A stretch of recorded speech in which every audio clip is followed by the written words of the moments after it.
L'interview de l'invité de la semaine. Nous avons le plaisir de recevoir Steve Savidan ce soir dans l'équipe du lundi. Parce que Steve, dans 15 jours, dimanche 30 juin, à partir de 18h à Valenciennes, c'est ton jubilé. On va revenir un petit peu sur ce jubilé que tu prépares déjà depuis de nombreux mois. On va parler un petit peu des équipes. D'un côté, les amis de Steve et les gens qui t'ont côtoyé sur le terrain et en dehors. Et en face, France 98. Oui, c'est quelque chose qui se prépare depuis un peu plus de 6 mois déjà. C'est vrai que là on est dans la ligne droite à 15 jours. On arrive à constituer 2 équipes. France 98 CIF, le club des internationaux de football, qui a été constitué en 98 après la Coupe du Monde et qui réunit donc tous les joueurs qui sont passés en cap en sélection A depuis toujours, donc jusqu'à aujourd'hui.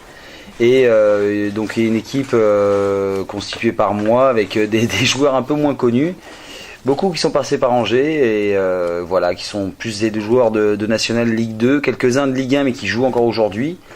Donc voilà, on a réussi à constituer deux belles équipes assez sympas et à Valenciennes. Allez, on va commencer par la composition des amis de Steve Savidan. Il y en a beaucoup. Jérôme Froger, ton ami de toujours, Alban Gabory, Lionel Duarte. Des Angevins. On peut faire le 11 un petit peu là. David Klein dans les buts avec Nicolas Pento, donc je sais pas encore lequel je vais prendre. Et puis le troisième gardien, c'est Jérémy Janot. Défenseur David Grossman qui porte aujourd'hui bien son nom de famille. À côté de lui, on aura Sébastien Lepay, Alban Gabory. Je parle vraiment des Angevins. Jérôme Molinier, Yoann Michaud, et après il y en a quelques-uns que j'ai rencontrés, Cédric Pardeillan qui ont fait Bayonne, Beauvais, Ajaccio. Il y en a pas mal en plus. Et puis c'est vrai que comment on compose son équipe? C'est une équipe d'amis? C'est comme un mariage. Voilà. C'est comme un mariage. On se confronte aux absents parce que forcément on peut pas inviter tout le monde. On invite tout particulièrement les joueurs vraiment qui ont été joueurs déjà, avec qui on a passé de bons moments, et puis aussi en dehors du joueur, des joueurs avec qui on a vraiment partagé des choses, comme des joueurs comme Jérémy Janot, qu'on se connaît depuis très très très longtemps, même si on n'a pas joué ensemble, on a évolué les uns contre les autres. Donc voilà, on essaie de constituer selon le planning aussi de chacun, et puis l'envie de chacun. Donc on propose, comme un mariage, de dire est-ce que ça t'intéresse aussi de venir? Donc on se confronte forcément aux absents. Donc voilà. C'est aussi compliqué que de préparer un mariage? Plus compliqué, je crois. Plus compliqué parce que pareil. De toute façon, on l'a préparé avec mon épouse, mais c'est vrai que c'est compliqué parce que d'autant plus il y a de la distance. Là, c'est à Valenciennes, donc c'est quand même à 500 km d'ici. Il y a beaucoup de paramètres. Il y a aussi le paramètre. Comme je le dis à des joueurs là que j'ai sélectionnés qui ont arrêté, ils ne joueront pas l'entièreté du match parce que je veux que ça soit un match de foot et pas un match très amical. Donc j'ai demandé à tous les joueurs des deux équipes, donc même ceux de l'équipe de France, j'ai demandé qu'ils soient prêts à mettre les protèges tibia parce que je veux que ça soit vraiment un très beau match, un match agréable qui résume un peu à l'image de ma carrière, donc avec de l'engagement. Donc voilà, il faut que les joueurs, même qui joueront très peu de temps, qu'ils soient préparés un peu physiquement. Et même le numéro 9 que tu seras titulaire, je serai pas numéro 9, on sera tous numéro 9 dans mon équipe, c'est ça le Vous serez tous numéro 9. On sait que tu te prépares et que tu n'as jamais trop arrêté le football, ou au moins la course. Tu le sais, on s'entraîner ensemble. Non, mais ça se voit. Les gens qui arrêtent, on le voit rapidement avec les kilos en trop. Ouais, je vais dire qu'il y en a quelques-uns quand même en trop, il y en a un petit peu trop là, c'est vrai qu'avec le boulot et puis le manque aussi d'activité, mais il faut toujours essayer de se bouger et puis d'essayer d'avoir... On est quand même garant d'une certaine image de sport de haut niveau, donc on peut pas se permettre de laisser trop aller quand même. Steve Savidan, t'as arrêté ta carrière en 2010, l'été 2010. Pourquoi avoir entendu 2013, avoir vraiment l'envie de faire un jubilé 3 ans après? C'est vrai qu'il n'y a pas de règle dans le football haut niveau. Quand on fait son jubilé, des fois ça peut être 1 an après ou des fois 10 ans. Ou même jamais, mais en tout cas j'avais vraiment une volonté, c'est que si je devais le faire, je devais être capable physiquement de le faire. C'est pas du tout méchant, mais j'avais participé quand même dernièrement à des jubilés où les principaux concernés n'étaient pas acteurs et je trouvais ça un petit peu dommage justement que on puisse pas mettre quelque chose en avant sur ce qu'on a fait pendant sa carrière. Donc c'était vraiment ça. Donc là, il y a 2 semaines, on a fait le centenaire du club de Valenciennes. On a fait les anciens du FC Nantes contre les anciens d'Angers SCO à Basse-Goulaine il y a 2 semaines. Donc voilà, il faut essayer d'être acteur et participatif. En face, l'équipe de France 98, des noms, malheureusement il n'y aura pas Zinedine Zidane, mais il y aura des grands joueurs. Alors malheureusement, pas forcément, parce que c'est très compliqué de prendre Zinedine, pour un point de vue logistique, c'est très compliqué. Et puis en plus il sera normalement à la Coupe des Confédérations avec son ami Dugarry, donc je peux pas les avoir dans ma sélection. Il n'avait pas dit non, donc c'était quand même un avantage. Donc on a Greg Coupet, Ulrich Ramé, donc Ulrich que je connais depuis l'âge de 16 ans sur Angers. Jean-Alain Moumsong, France Sylvestre, Cyprien, on a du Olivier Dacour, du Sylvain Wiltord, Bernard Diomède, Lilian Thuram, Laurent Robert, Jean-Pierre Papin, Christophe Coquard, Bruno Bellone. Ça va faire plaisir des anciens, ça, Bruno Bellone. Ouais. Non, mais en fait, c'est quelqu'un que j'ai rencontré il y a pas si longtemps que ça, et vraiment, c'était une volonté de ma part aussi parce qu'en fait, c'est compliqué de faire aussi la sélection du CIF, parce qu'il y a beaucoup d'internationaux, mais il n'y en a pas forcément beaucoup qu'on connaît et qu'on côtoie. Donc, c'est ça aussi que je voulais, c'était aussi participer à cette sélection avec le CIF, avec Manuel Pumy, qui est un ancien joueur de foot et aussi le fils d'une figure emblématique de Valenciennes.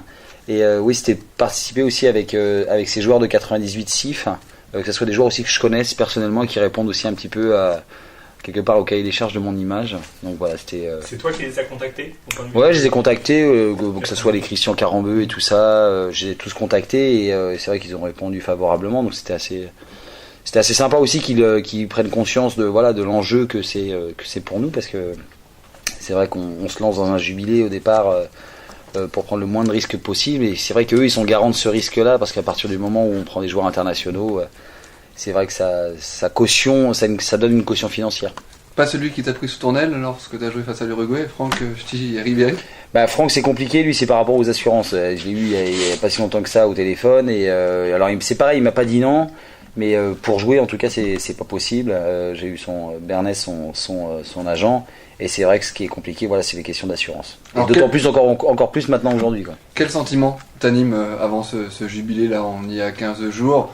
On a vraiment le sentiment là, c'est la peur de pas de se craquer, mais de faire une très très belle fête à ton image. C'est important quand on est organisateur. C'est compliqué parce qu'on est partagé, comme je le disais tout à l'heure, entre les gens qui ont payé leur place pour venir voir le spectacle, et puis en même temps participer à l'organisation du spectacle, pour que les gens ne sont pas déçus, parce que forcément on pourra pas forcément plaire à tout le monde, mais on essaye en tout cas de déplaire à un plus petit nombre. On dit souvent, Steve, le football est un univers un peu pourri par le fric, mais aussi c'est une grande famille. Cette belle fête avec France 98 prouve la dernière thèse que je développe, c'est aussi une très grande famille, le football. Après, c'est une question de génération aussi. Je fais partie d'une génération qui, je dis pas a des meilleures valeurs qu'aujourd'hui, en tout cas des valeurs différentes de celles des joueurs de foot aujourd'hui, qui est totalement, pas à dire qu'il y en a une meilleure que l'autre, c'est totalement différent. Mais il y a beaucoup d'aujourd'hui de paramètres qui disent que le football c'est un monde pourri. Il n'est pas pourri, le monde du football, il n'est pas pourri par l'argent. L'argent a toujours existé dans le football, sauf qu'il y en a plus qu'avant. Et les joueurs aujourd'hui sont à même de savoir juger le milieu de l'argent. Non, mais dans certains clubs c'est pas de l'esclavage, mais par exemple Falcao, là, c'est même pas lui qui a donné son feu vert pour le. Il y a des fonds d'investissement qui dirigent un peu tout. Oui, mais c'est comme ça dans tous les business. Simplement, c'est qu'aujourd'hui, maintenant, tout le monde s'en rend compte que ça existe. Maintenant, je trouve que, par contre, l'argent a amené beaucoup plus d'honnêteté de la part du milieu du football, parce qu'aujourd'hui, personne ne peut se cacher. Là, aujourd'hui, Monaco ne peut pas se cacher d'avoir lâché 130 millions d'euros pour 5 joueurs. Et quelque part, l'argent a amené beaucoup plus d'honnêteté et de transparence. Alors, je dis pas que c'est mieux, mais... Toi, Steve, le contrat était presque signé avec l'AS Monaco, tu es encore proche du club pour y aller de temps en temps. Ça te scandalise là, ce que la 3F et la LFP réclament, un chèque de 200 millions d'euros? On se réveille un petit peu tard en France? Déjà on se réveille un petit peu tard. Après, c'est un accord d'État, c'est compliqué, ça se gère pas comme ça. J'ai eu encore des nouvelles de ce week-end de Monaco. C'est très compliqué. La Ligue est en droit avec la Fédé. Ce qui est bizarre, c'est qu'ils se sont pas parlé depuis 10 ans, et bizarrement la Fédé et la Ligue sont très proches, bizarrement, parce que c'est de l'argent. Moi, ce qui me dérange le plus, il y a des choses dans la Fédé et la Ligue qui me dérangent beaucoup plus que cette histoire de Monaco. Quand je vois encore ce week-end qu'au football entreprise, il y a une équipe d'une entreprise française qui n'a pas pu venir et que le championnat a failli être annulé, qui participe ici tous les 2 ans, pour une histoire de 5 000 €, ça me déçoit un peu plus que ça au niveau de la Fédé, quand on sait qu'ils prennent quand même 42 millions d'euros par Nike tous les ans. Il y a 2 footballs.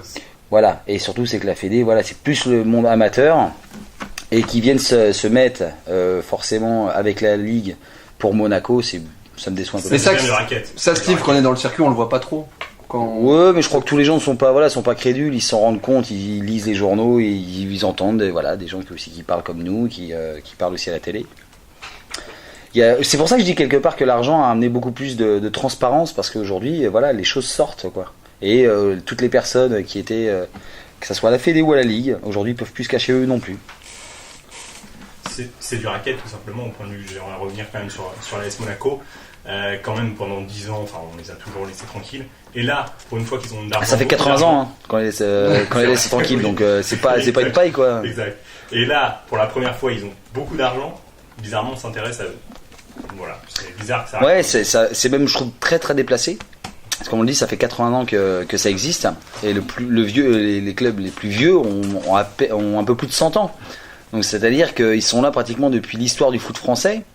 À savoir aussi qu'il y a quand même une enquête au niveau de tous les clubs italiens, les 40 clubs professionnels italiens, qui eux ouvrent les portes à Monaco en disant voilà, on refuse une montée de Ligue 2 en Ligue 1 pour dire bah voilà, on vous incorpore tout de suite dans le championnat italien.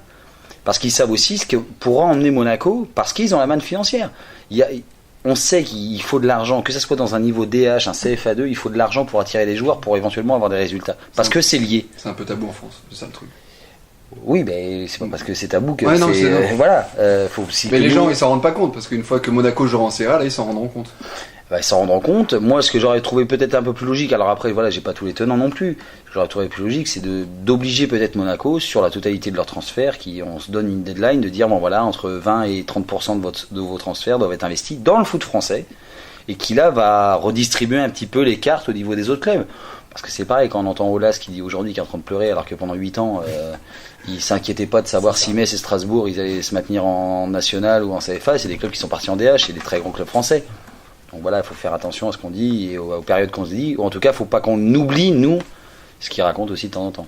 Steve était à 2 doigts de s'engager avec l'AS Monaco, mais on sent que ce club t'a marqué, te marque encore. C'est pas qu'il me marque plus qu'un autre, c'est simplement c'est que je trouve. Ouais, parce que c'est mon dernier club, même si je l'ai pas signé, mais parce que je suis vraiment tombé sur des gens qui sont au sein du club. Alors je parle pas de la nouvelle direction, Ribolovlev, les Russes, même qui sont des gens très sympas. Bah, après c'est vrai ils sont riches à milliards, mais ça n'empêche pas d'être sympas aussi quand même. Moi, tous les gens qui sont dans le club, ceux qui sont à la formation, les Jeannot Petit, tout ça, c'est des gens que je connais, que je côtoie très régulièrement. Tu vas un petit peu pour des raisons professionnelles? Ouais, j'y vais de temps en temps, soit avec Eurosport ou vraiment à titre amical. Je suis invité souvent à la Turbie, donc pour les entraînements. Donc voilà, je trouve que c'est un club qui est important dans ma vie. Mais c'est pas pourtant, s'il faisait des conneries, s'il faisait que des conneries, je serais le premier aussi à le dire. Allez, on va revenir donc sur le jubilé. C'était important de faire cette parenthèse monégasque avec Steve Savidan, savoir un petit peu son avis sur cette polémique qui ne cesse d'enfler. On va revenir sur le jubilé, le 30 juin, à partir de 18h. Déjà, je vais te poser la question, pourquoi Valenciennes? Ça aussi, c'est ton deuxième club de cœur, mais même premier, je pense. Tu as été quand même... Parce que là, je me suis encore fait des ennemis, que ce soit le premier, Saïd Chaban, le président du SCO, qui m'a dit « Mais Steve, pourquoi tu vas pas faire Angers On t'aurait tout ouvert ici et tout. » Bon, faut être aussi très honnête. Surtout que monsieur est là depuis 1 an et demi. Non, mais Saïd, moi, c'est quelqu'un que on se côtoie souvent et j'apprécie énormément, mais il faut à un moment donné un peu d'honnêteté, que ce soit même... Quand Christophe Béchu m'a demandé mais voilà pourquoi tu le fais là-haut, Olivier Piqueux, des gens que je connais depuis très longtemps, et même après des supporters à Angers, faut être honnête, j'ai eu beaucoup plus de sentiments envers le club et le public là-haut, pas parce que ça a bien marché, mais c'est parce que c'était une aventure extraordinaire qu'on a vécue là-haut, pas moi que particulièrement. C'est pas les mêmes gens, c'est pas la même trempe. On t'entend souvent des fois sur Eurosport dire un petit peu que le public angevin est, comme beaucoup le pensent, un public un peu versatile. Il est pas versatile à fidéliser. Il est pas versatile, le public angevin. Il est simplement spectateur. Il n'est pas supporter. Il n'est pas supporter. Mais après, c'est comme ça. On est dans une région où on aime bien regarder le foot tranquillement. Simplement, c'est ça. La dernière fois, quand j'ai commenté le match, J'ai été un petit peu déçu, c'était Scotour. Oui, c'était Scotour, ouais. Quand on perd 1-0, alors qu'on est encore en passe de jouer la montée, je suis un petit peu déçu de ne pas avoir plus d'entrain à Jean-Bouin. Mais je peux me permettre parce que je sais aussi, en tant que joueur, que c'est important d'avoir, comme on dit, le 12e homme. Et tu peux te permettre parce que tu as fait tous les stades de Ligue 2 en tant que joueur ou consultant. C'est pas tellement les stades, c'est surtout les régions, et je me rends compte, oui, que la douceur angevine, c'est pas qu'une phrase, quoi. C'est autre chose dans le Nord, c'est totalement différent. On se rapproche beaucoup plus des Anglo-Saxons, de la Belgique, de l'Allemagne. C'est totalement différent. C'est simplement différent. Puis quand on se rend compte, voilà, Lens et Valenciennes, c'est des publics qui soutiennent, qui sont aussi intransigeants avec leurs joueurs. Et je crois qu'aussi même des joueurs à Angers attendent ça aussi, de savoir. De se faire entre guillemets gronder par le public, mais comme il pourrait aimer, autant les détester. On l'a bien vu, hein, Daniel, il faut qu'il y ait quelque chose à jouer à Angers pour qu'il y ait plus de 10 000 personnes mars, avril, mai. Oui, il y a des choses à jouer, mais comme dit Steve, il y a un état d'esprit qui est compliqué. On entend parfois dans des matchs, c'est presque des gens qui vont dire taisez-vous, je vois pas. Oui. Voilà. C'est très étonnant. Et pourtant, c'est un public de connaisseurs. Ce sont des gens qui aiment le football, qui se déplacent, mais qui ont du mal à hurler, qui ont du mal à manifester, même comme disait Steve, leur mécontentement. Voilà, il y a une retenue, il y a une grande retenue. Et pourtant, il n'y a jamais eu autant d'ambiance que cette saison. Ça, c'était impressionnant. Alors qu'en fait, j'aurais pas dit cette saison, j'aurais dit ce dernier semestre. Oui, c'est vrai. Il a fallu quand même depuis 2013. Non mais faut être honnête. De toute façon, même à tel point, moi je vois pour Eurosport pratiquement qu'on se déplace pas au stade Jean-Bouin. Et il y a vraiment une raison. C'est parce que quand on s'entend dire oui, mais ça fait pas bander quoi le stade Jean-Bouin. C'est vrai. Le jeu plaît, mais pas l'ambiance. Le jeu plaît, l'attitude plaît. Quand on voit le jeu qui a été déployé cette année, quand il y a une petite reconstruction quand même du club par la base, par la formation, un pas vers l'avant avec ce centre de formation, on se dit il y a quand même des choses qui ont été faites positivement. On voit une politique de ville qui s'est quand même réaxée mais qui a avancé un petit peu plus sur le sport. Il y a quand même des choses qui se font. On se trouve un peu déçu, que quand on va à Lasga, c'est pareil, il y a du monde, mais il y a du monde sur la fin aussi, même si on se rend compte. On a quand même on est quand même très pauvre en sport de haut niveau à Angers, et en structure de haut niveau, il faut quand même le reconnaître par rapport à d'autres régions. Quand on parlait tout à l'heure du milieu amateur, je veux dire que sur Angers, on n'a pas de club phare, à part le SCO d'Angers, mais juste derrière. Mais c'est un sport mais même là, je reviens même sur le foot, quoi. Je veux dire, c'est qui draine normalement une certaine population. On voit Angers, on est partagé entre Cholet, Saumur, Segré, le triangle qui est autour d'Angers. C'est une question de moyens quand même. Il y a une question de moyens. Le Loir n'a pas forcément les moyens des clubs vendéens ou des clubs de Loire-Atlantique. Alors honnêtement, je crois que c'est surtout une question de volonté. Pour connaître certains propriétaires de clubs amateurs dans Vendée, on se dit oui, ils ont plus d'argent, mais je crois que c'est surtout une question de volonté. Il y a un exemple avec l'Arena Loire, la belle salle de 6500 personnes. Il y a déjà beaucoup de scandales à dire à quoi elle va servir cette salle. Dès qu'on a un équipement sportif, on dit ça va être le contribuable qui va payer. Le contribuable il va payer, de toute façon on est fait pour payer. Non mais qu'on se réveille quand même aussi, on est fait pour payer. Et autant payer dans le sport. Et autant payer dans le sport. L'Arena qui, comme tous les nouveaux stades de France, parce que justement, alors c'est une particularité que j'ai apprise quand j'ai fait organiser mon jubilé, pour réserver le stade de Valenciennes, c'est pas un stade de foot que je loue. C'est une salle de spectacle. Et c'est surtout ça en fait la nouvelle dynamique, c'est de se dire ah bah oui mais merde, c'est pas du foot, c'est du spectacle tout simplement. Le sport devient un spectacle. Quand j'entends dire certaines personnes sur la place d'Angers, à gauche de la place d'Angers, dire que il y a que cet art à Angers, c'est le théâtre, où on a deux théâtres magnifiques. On a beaucoup de petits théâtres, je pense à la Comédie sur la place Fallou, on a aussi du spectacle, on a beaucoup de salles de sport, on a beaucoup de terrains, belles structures. Et c'est aussi un spectacle, donc il faut que chacun, au lieu de se battre l'un contre l'autre, il faut qu'on vienne de l'intelligence de chacun. Mutualiser les énergies. Daniel, Steve Savidan, là, c'est plus qu'un footballeur. Là, il enlève le costume de footballeur et porte-parole un peu de la ville. Il a bourlingué, hein, on le rappelle, on va rappeler un petit peu la carrière. On a commencé bien sûr au SCO. Non, on n'a pas commencé au SCO, voilà, Non, tu te non. trompes, tu vois. Elle a commencé- L'ASPTT d'Angers. Voilà. Je Ce par- petit club derrière le Fresne, Voilà. ce petit terrain avec Même la joué au petite salle de Plessis, tennis. Pas- un an Oh, en non, mais débutant. ouais, je crois. ouais, un peu, ouais, un an. Mais en tout cas, le circuit professionnel, le SCO, la Berrichonne de Châteauroux, après il y a eu l'AC Ajaccio pour un retour au Et SCO. tiens, j'ai donné une information. J'ai pas commencé au SCO en tant que professionnel. Non, ouais. le premier club professionnel, c'était où? Châteauroux. Châteauroux. Ouais. Au scope, t'étais Non. aussi, Non. C'est quand je suis revenu. Avant le quadruplé face à Fréjus, On était au stade amateur. de Lac-de-Maine, J'étais tu te rappelles, amateur. frère J'étais je me rappelle. semi-amateur, contrat fédéral. D'accord, ok. Ouais. Donc Châteauroux, SCO pour un retour à Châteauroux, l'AC Ajaccio, retour au SCO, l'AS Beauvais, Angoulême et Valenciennes. Valenciennes, c'est le plus gros de ta carrière.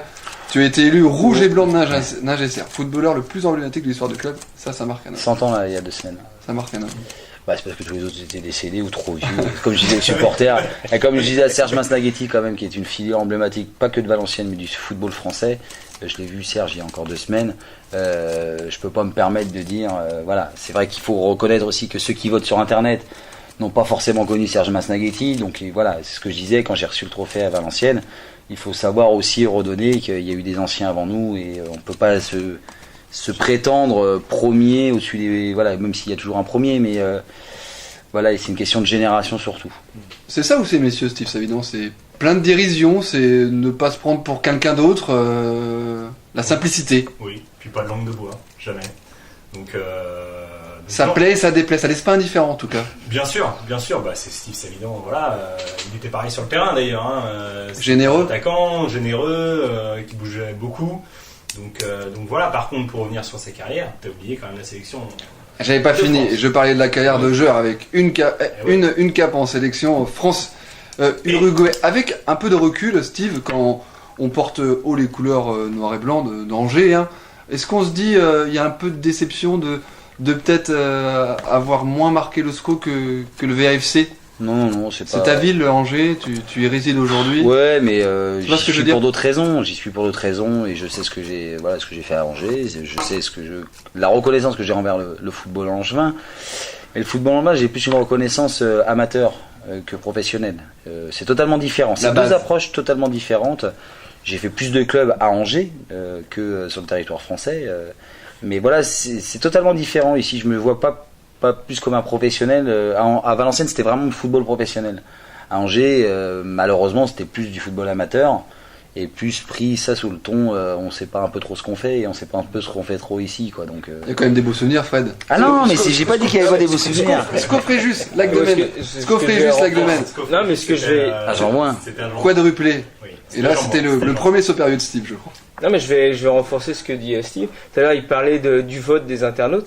Steve, il a joué au SCO dans une période où le SCO était pas médiatisé et que personne n'y C'était allait. compliqué. Non, mais Tu sais c'est que pour quand ça on va aussi faire- peut-être que quand tu parles de Steve aux Angevins, il y a beaucoup moins d'Angevins. Tu le vois dans le stade. Quand tu regardes les supporters qui en sont dans le stade, ils ont Ouais, 3 ans de supporters au SCO. C'est vrai. Donc voilà, forcément, c'est peut-être pour ça aussi qu'on a l'impression qu'il a moins marqué. Mais pour tous ceux qui sont autour de la table et qui ont connu le SCO depuis belle lurette, on sait ce qu'il a fait au SCO et voilà. Et pour moi, il a autant marqué le SCO pour moi qu'il a pu marquer Valenciennes pour les supporters de Valenciennes. On sait ce qu'il a fait et voilà. Il a C'est- sauvé le SCO, faut pas Voilà. l'oublier, hein, parce que c'était une époque qui était On jouait au très Lac-de-Maine. compliquée. La gamelle avec il y des en a tirs pas de beaucoup tombola À comme savoir quand il y a eu les place, 80, quand il y a eu les 90 ans du SCO, j'étais monté avec donc Ulrich Cramé sur le podium parce qu'ils avaient invité en plus les Angevins qui ont joué et qui ont une cape en minimum en équipe de France. Et quand je prends le micro, à un moment donné, je me dis, et donc je parle de tous ces Sébastien Lepay, Lionel Duarte, Alban Gabory, David Grossman, mais que personne se rappelle dans l'histoire. Extraterrestre pendant cette soirée-là, quand on parle de ces gens-là. Et et moi j'étais représentatif de ces joueurs-là parce que tout le monde ne se rappelait pas que le SCO a joué au Lac-de-Maine et on est la seule équipe, la seule génération du SCO qui n'a pas joué à Jean-Bouin. Finalement, Et personne s'en rappelle. Finalement, quand tu dis ça, on a tout compris. C'est vrai que on oublie vite le passé et ces années un petit peu galères. Bah oui, parce que justement l'avenir est encore plus beau, donc et puis des fois il faut savoir l'oublier aussi. Et c'était une époque au SCO où c'était un peu le bordel, on changeait 4 fois d'entraîneur dans une saison, 3 fois de président. Petit Marseille. Ouais, le petit Marseille, mais ouais, et puis où il faisait pas beau en plus. Mais non, c'était une super aventure justement pour nous qui commencions le football, qui a failli en faire arrêter certains, dont moi. Moi, franchement, j'étais un peu blasé du foot. Et c'est pour ça que j'ai eu du mal à... Avec du recul, quand on analyse un petit peu, c'est pour ça que j'ai eu aussi du mal à commencer. Parce qu'on est parti d'un milieu mais vraiment totalement amateur, avec pourtant des structures et un niveau pratiquement semi-professionnel. Et à se mettre dans le milieu professionnel, c'était trop compliqué. C'était même pas une marche, c'était un escalier qu'il fallait aborder parce que il y avait trop de changements, quoi. Mais quand on est en équipe de France à Clairefontaine, France-Uruguay, on pense à ces années galères. On pense à la S Beauvais, à Angoulême. Non, mais c'est vrai. Il faut arrêter de raconter. Ça y est, je pense à ma mère, à mon père. Non, c'est bon, c'était une belle histoire, quand même. Je pense qu'à moi, et puis je suis prêt à On a fait un livre, il a marché. Non, mais il a marché. Mais ce que je veux dire, c'est qu'entre une balle en plein cœur, édition du Rocher, toujours en vente. Mais non, ce que je veux dire, c'est qu'il faut pas raconter non plus tout le temps des conneries en disant voilà, je suis toujours toutes les 2 secondes en train de penser à ceci, à cela. L'émotion, c'est pour. Bien sûr qu'on y pense. Non, mais on y pense plus ça dans un bloc, parce que c'est comme tout le monde quand on a des moments importants, on a une naissance, il y a un décès, il y a un mariage, il y a beaucoup de choses dans la vie qui ont des moments importants. C'est une émotion ponctuelle qui fait transpirer un petit peu tous les sentiments qui peuvent s'y rattacher. Qui rêver les autres. Puis voilà, et puis c'est vrai que à Clairefontaine, j'ai pensé à beaucoup de moments, mais de là à dire que j'y ai pensé tout le temps, ah non, j'ai pensé à d'autres choses aussi. J'ai pensé au match quand même un petit peu. J'ai pensé aussi à l'instant présent, de profiter de l'instant présent, de se dire. Tu gagnes même des paris. Ouais, mais moi surtout c'était. Valeur. Surtout ce qui est à Clairefontaine, surtout là où on a pu en discuter, j'ai surtout en discuté avec une personne. Parce que j'étais en chambre avec Franck Ribéry et on se revoyait là par contre. Et là c'est plus de partager, on se revoyait plus quand lui était à Brest, à Boulogne, là où quand il était à Fréjus et personne s'en rappelle. La même trajectoire. Non que mais toi, voilà. Finalement. Et donc là on a plus pensé à ces moments-là. Donc après forcément là ça ramène à des souvenirs. Mais sinon j'étais sont partagés sur le moment. Avec un sinon j'étais le seul à y penser à ces moments-là parce que quelque part j'étais le seul à y être passé. Après quand je dis au final je dois chanter une chanson devant toute l'équipe parce que c'est ma première cape.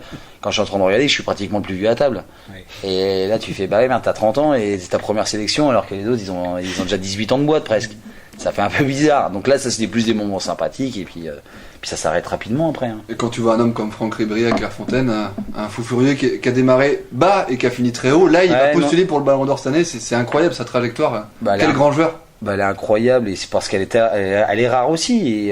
Mais à côté de ça, il n'a pas eu une minute de répit parce que justement les extraterrestres, on leur permet pas de se tromper comme les autres pourraient se tromper parce qu'ils nous ressemblent tellement, ils ressemblent tellement aux autres personnes alors qu'on quelque part une star, on la starifie parce qu'elle est pas comme nous. Normalement, elle est pas comme nous. Ah, mais en fait, on se rend compte que Franck Ribéry, il est comme nous, il fait les mêmes conneries que nous et que tout le monde pourrait faire dehors, quoi. Donc c'est vrai que c'est dommage. Mais tu peux comprendre que ça fasse rêver les médias parce que ça, dans un monde aseptisé avec les centres de formation où tout est calculé, ça les fait pas rêver, ça les fait espérer qu'ils fassent un mauvais pas parce que un beau pas, ils vont le raconter, mais sur ces 10 mauvais pas, ils vont raconter ces 10 mauvais pas. Donc ce qui est normal, c'est la presse et puis c'est un jeu. 2004-2008 donc l'épopée à Valenciennes avec un entraîneur Antoine Camboré qui était et Daniel Leclerc. Voilà, plus qu'un entraîneur pour toi. Plus qu'un entraîneur, mais c'est surtout super mec avant. Et ça tu le comprends avec la maturité qu'après. Parce que sur le coup tu penses vraiment que c'est un vrai con. Et tu te dis merde il est chiant, il est toujours derrière moi et mais il a raison. Et tu te rends compte un petit peu. Le football est sur ta brasserie là à Valenciennes. Ouais, c'était un peu le paradoxe, c'était un peu ça, ouais, c'était complètement un gros paradoxe. Mais non, c'est quelqu'un qui comprend bien qui sont les joueurs de foot pour y avoir joué. Et surtout, c'est que lui, il a vraiment joué avec des fous. Comme il me dit, moi j'ai vraiment joué avec des fous. Et toi, t'as un bébé. Donc déjà, j'en faisais pas mal. Et je me disais, merde. Donc on va arrêter de faire un concours. On va commencer à jouer au foot un peu avec lui et c'est vrai qu'après ça s'est super bien passé mais ça n'a pas été si simple comme ça. Steve Savidan est l'invité de l'équipe du lundi. Si on revient un peu sur la carrière, il y a un club qui a marqué, c'est le VFC, clairement. Oui. Ouais, ton club de oui, cœur. mais même c'est plus mes 15 ans de carrière qu'on. Bon, tes 402 matchs que tu as fait dans ta carrière, 128 buts. J'ai travaillé cet après-midi. Ouais, et personne ne le sait, mais j'ai joué 2 saisons latéral gauche. Quand même. Latéral gauche, c'était Ajaccio et Beauvais. Ajaccio et Beauvais. Ouais, des fois, il fallait mieux pas que je joue de toute façon. Mais non, mais ouais, Valenciennes qui a l'image parce que c'est vraiment une histoire incroyable qu'on a vécue nationale, Ligue 2 et Ligue 1, et qu'ils y sont encore aujourd'hui. Donc ça veut dire que les bases étaient bien fondées. Et quand on veut monter, il y a beaucoup de gens que j'entendais dire sur Angers qui. Est-ce que c'est le moment? Est-ce que c'est le moment? Bien sûr que c'est le moment. Est-ce qu'on a un stade? Oui, on va en trouver un stade. Est-ce qu'on a de l'argent? On va en trouver de l'argent et c'est pas grave.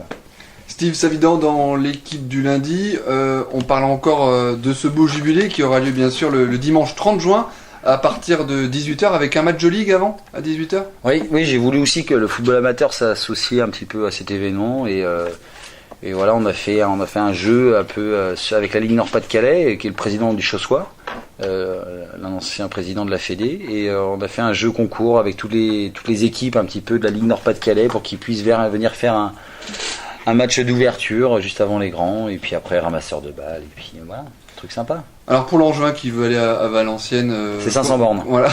C'est 500 bornes, 5 pile 500 km. 5 heures de route. Comment ça se passe pour les réservations? La Fnac directement. Ouais, c'est surtout tous les réseaux de spectacles, le Figaro, à la Fnac, il y a les places en vente. J'espère que le stade du Hainaut soit plein. Aujourd'hui, à 15 jours de l'événement, on est rendu à on est à 5000 places là. 5000 places. On a commencé à vendre depuis simplement 10 jours. D'accord. En considérant que les institutionnels, c'est-à-dire mairie, collectivités territoriales, n'ont pas encore... on se sont manifestés, mais on les a pas encore accrédités de leur place. Et puis après, il y a encore... je suis demain à Valenciennes pour justement aller voir chercher des partenaires privés et leur vendre encore plus de packages de places. Voilà, je pense qu'on va arriver aux 10 000. Et les bénéfices seront reversés. Alors il y a une partie, il y a 3 parties. Il y a pour moi aussi un petit peu quand même qui en prend un peu de risque, un petit peu quand même pour payer mes frais de déplacement, on va dire. Non mais après il y a c'est bien, ça n'a pas de langue de bois. Non, il y a 2 associations. Il y a Mécénat Chirurgie Cardiaque, donc une association MCC sur Twitter. Pour les tweetos, voilà, pour les Twitter. MCC, c'est donc cette association qui, pendant le Vendée Globe, avait le gros cœur sur le bateau, là, le gros cœur blanc, là, qui vont chercher les enfants en Afrique et dont j'ai rencontré des gens qui sont familles d'accueil à Angers, qui opèrent du cœur en fait ces enfants et qui les rapatrient après. Donc c'est très lourd à porter ce qu'est l'opération d'un enfant, tout compris, c'est à peu près 12 000 euros. Donc j'ai pas la prétention de dire que je vais en faire 4 avec les bénéfices, mais au moins en tout cas 1. On va essayer de participer, on va participer à une opération d'un enfant. Donc en fait, voilà, les gens, il y a un secteur sur Angers qui est partenaire justement de MCC et qui opère et qui accueille, et surtout je félicite encore toutes les familles d'accueil, qui accueillent surtout tous ces enfants. Et c'est vrai que ça fait bizarre quand on voit un peu sur les sites internet ou des vidéos et quand on les voit arriver sur un brancard et puis on les voit repartir heureux. Donc voilà, on n'est pas insensible à ça, et puis d'autant plus qu'il y a une relation au niveau cardiaque, donc voilà, c'était ça. Et puis il y a aussi les copains d'Elsa sur Angers, avec Patrick Collet, et la petite Elsa, et dont David Maillochon est aussi parrain. On essaye d'aider aussi, pas toutes les associations, mais en tout cas celle-ci, qui permet aussi à des enfants de partir en vacances, qui ont de graves maladies, de partir en vacances. Et donc avec l'association Entraide, là, qui David vient de finir le Cholet d'Enia, 1600 km 'Incroyable. En vélo. Un monstre. Ouais, un monstre, ouais. Donc voilà, on essaye un petit peu de participer sans aucune prétention, simplement avec aucun intellect, simplement avec nos jambes à des associations. Allez, et on est dans le rayon maladie, on va faire une petite pensée également à Kevin Hanin, joueur professionnel de l'OGC Nice, qui pour le moment est entre la vie et la mort après son accident lundi soir sur la route de Rouen. Kevin Hanin qui... Voilà, on va attendre un petit peu avant de se prononcer par respect pour la famille. Si vous voulez poser une question à Steve Savidan, vous n'hésitez pas. Un seul numéro, le 02 41 37 87 66. 02 41 37 87 66. 02 41 37 87 66.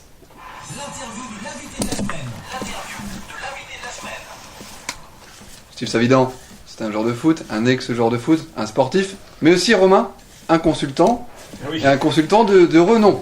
Il était passé par Canal+, par Infosport, et là aujourd'hui, il est à Eurosport pour parler de la Ligue 2 et de l'équipe de France.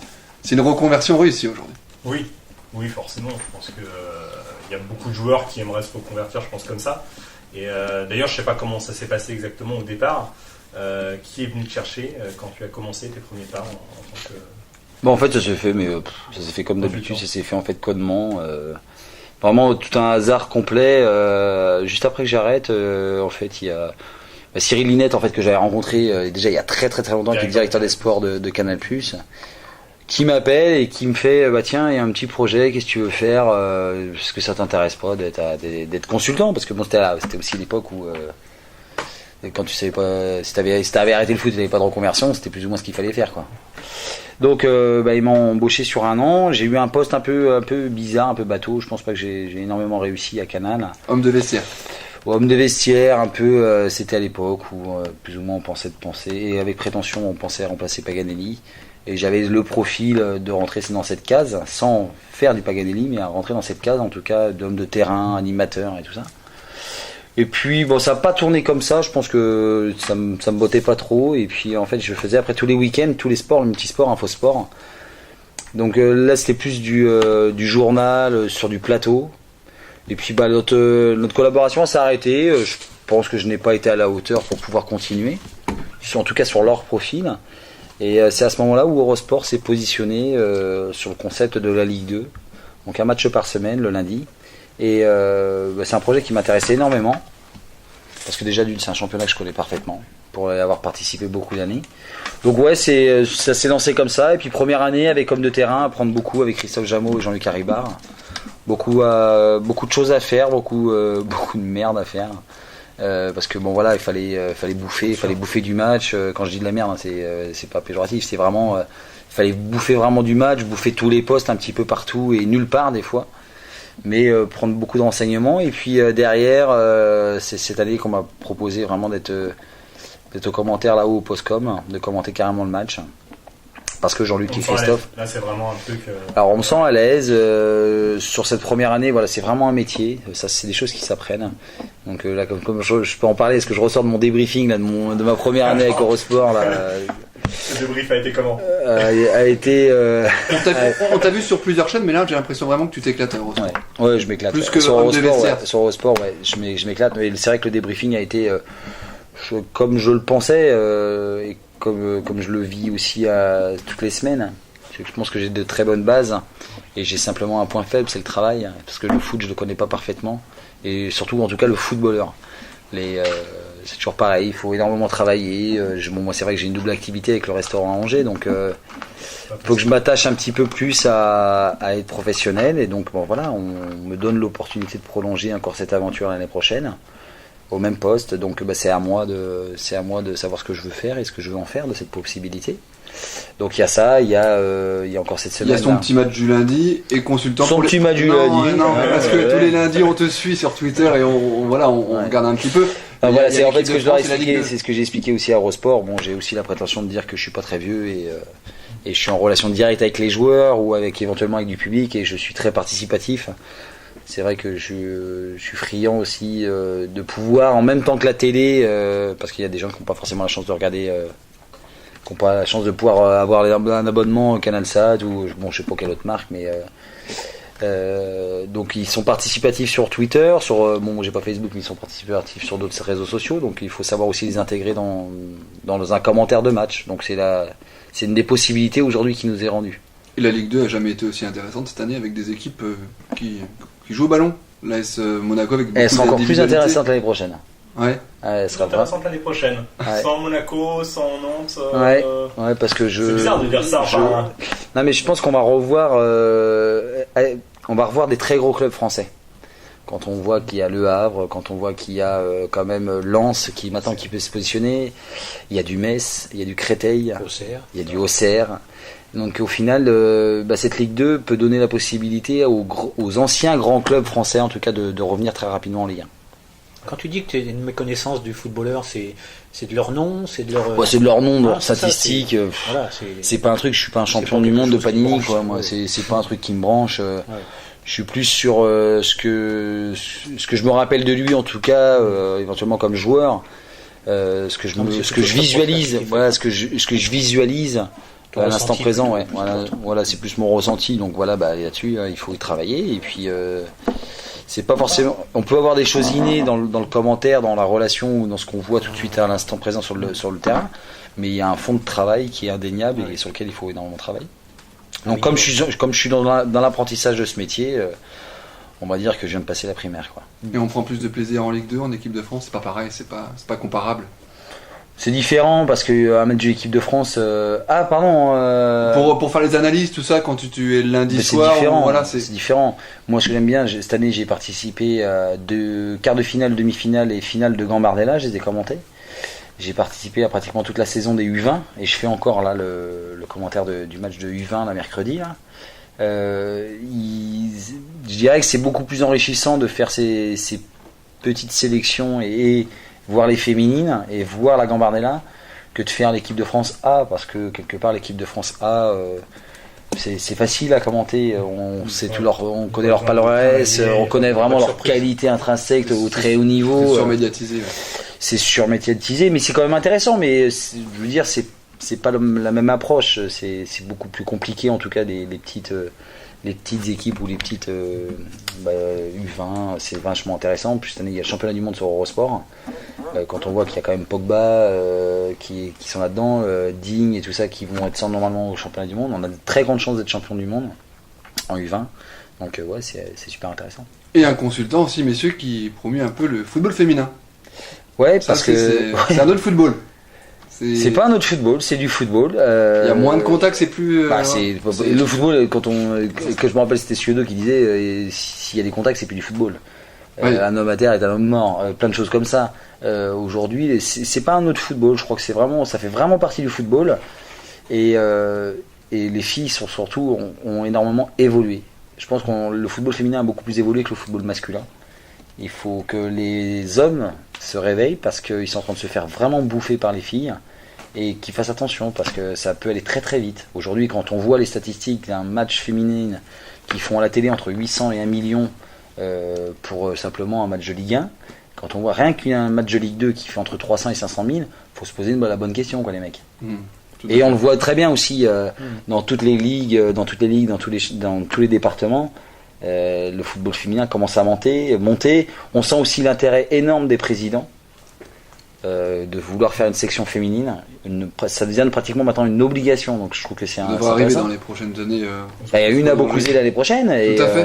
Peut-être. On parle beaucoup du club de Beaucouzé. Romain, un petit mot également sur le. Non, mais c'est vrai que le football féminin, on en parle dans le Courrier de l'Ouest, je crois. Bien sûr, parce que moi j'aime beaucoup, donc voilà. Non, c'est pas le football féminin que t'aimes, c'est les joueuses que t'aimes. Non. Déjà, les mentalités sont différentes. France-Australie le 6 juillet au Stade Jean-Bouin. On reconnaît que les mentalités sont différentes quand même par rapport aux hommes. Je suis désolé, quand tu côtoies quelques joueuses, elles sont quand même beaucoup plus abordables, beaucoup plus sympathiques, beaucoup plus polies.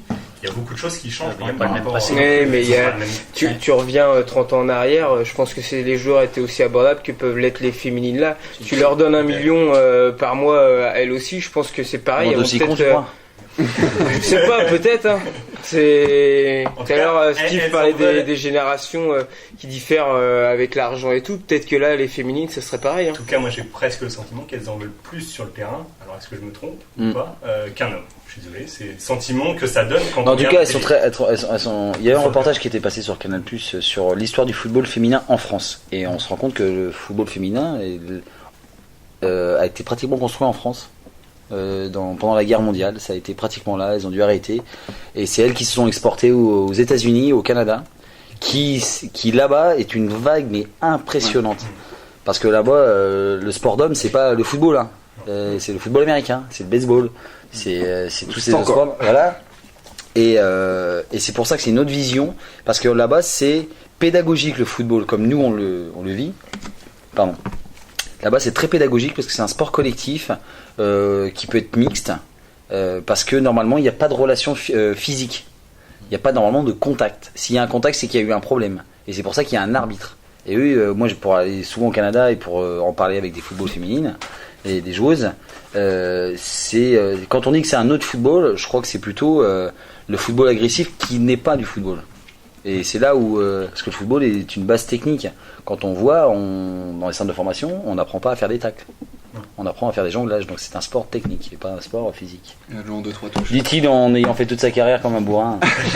Merci. En tout cas, Steve Savidan, l'homme aux multi-cartes, multi-casquettes. Merci d'avoir fait balayé un petit peu l'actu du football avec nous.